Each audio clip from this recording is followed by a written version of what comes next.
Hello class. I'm going to talk about Mary Wollstonecraft. Um,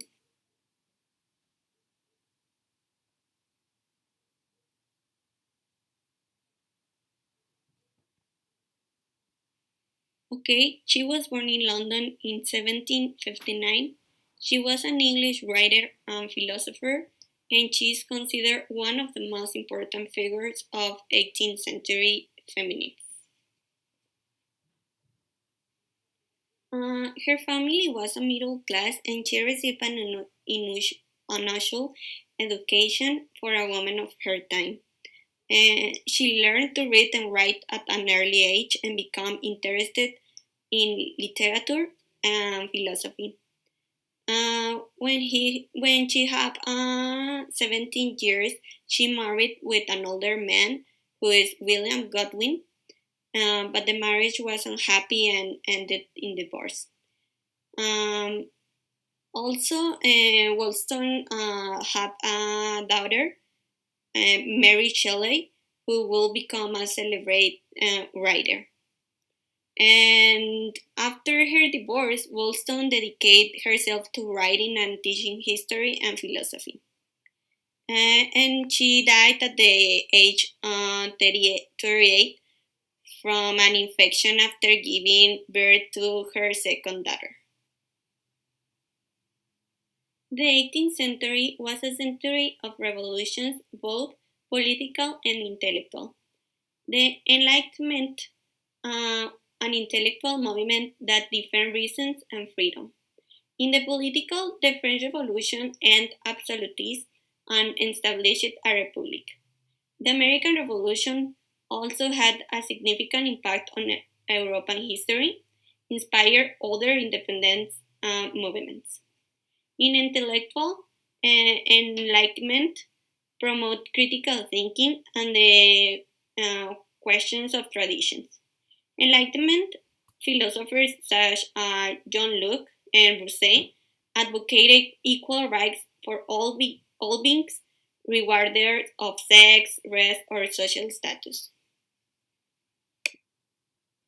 The historical era and its intellectual atmosphere had a significant impact on Mary Wollstonecraft's work. Enlightenment taught the French Revolution, and Enlightenment philosophers inspired Wollstone to fight for women's rights.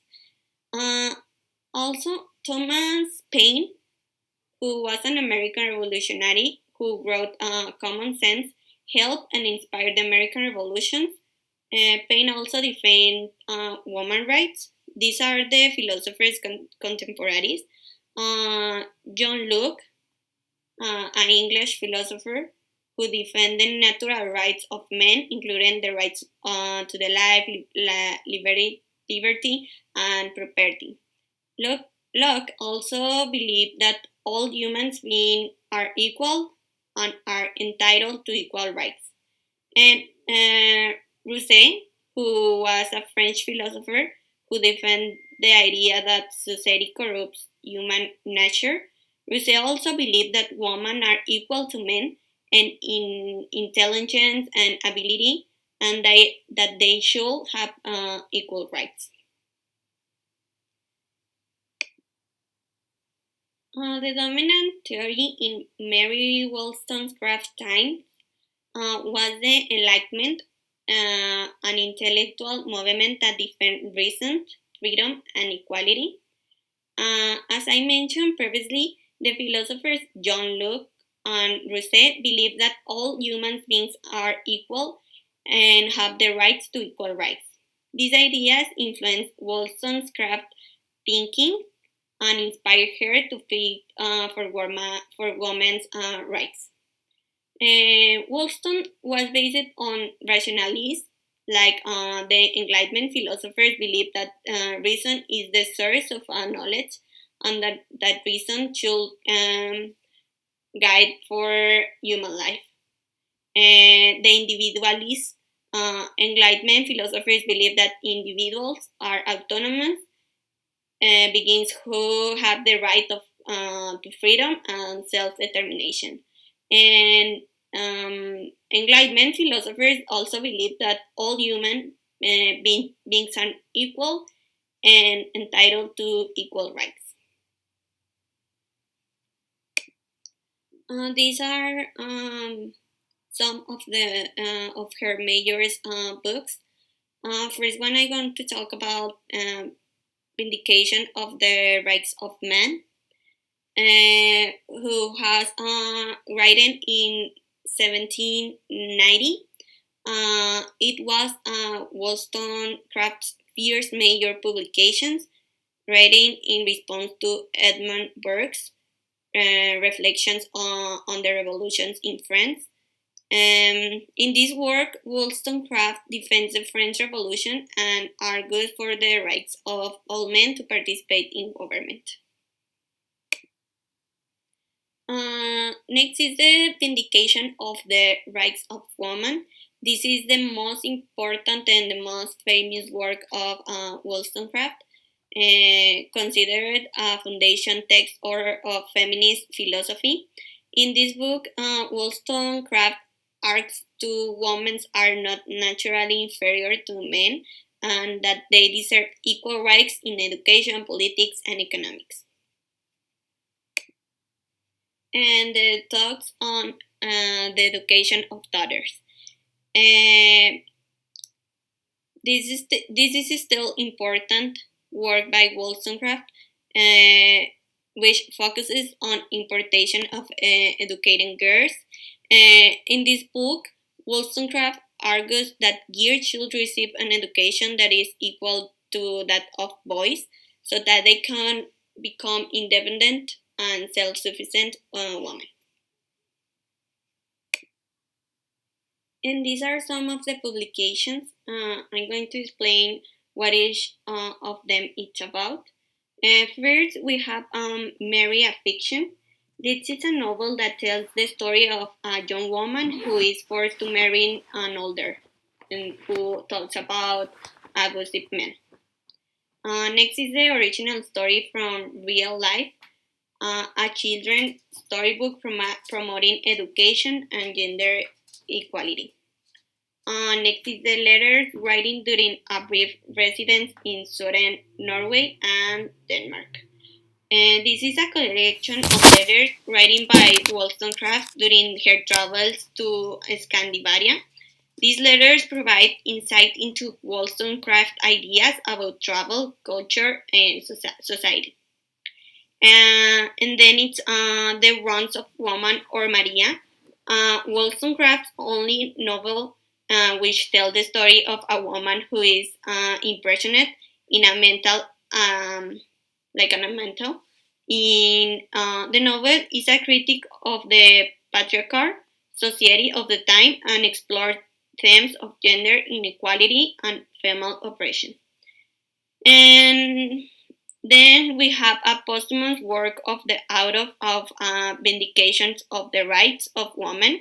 This is a collection of Wollstonecraft's unfinished work edited by her husband, William Godwin.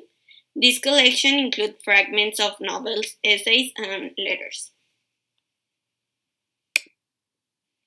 Wollstonecraft's works have a profound impact on a feminist thought and continue to inspire readers today. These are some theories of Mary Wollstonecraft.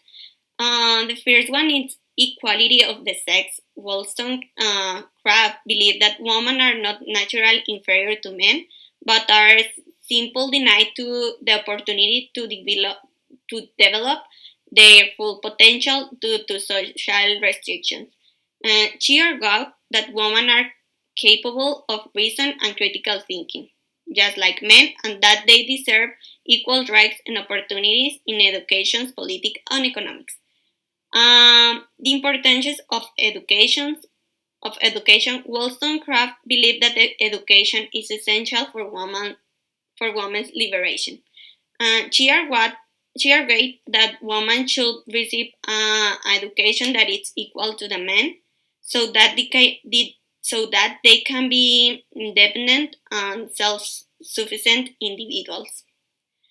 In the individualist Wollstonecraft believed that individuals should be free to develop their own and unique talents and abilities. She argued against the rigid social of her time and advocate for a society based on individual and equality. And in Republicanism, Wollstonecraft has a strong advocate of Republicans, uh, a form of government based on the consent of the governed. She believed that all citizens, including women, should have a voice in the government, and that government should be accountable to the people. Mm, Also, the education as a tool for social change. Wollstonecraft believed that education has a powerful tool for social change. She argued that by providing education for women, it will lead to more just and equality society. Mm,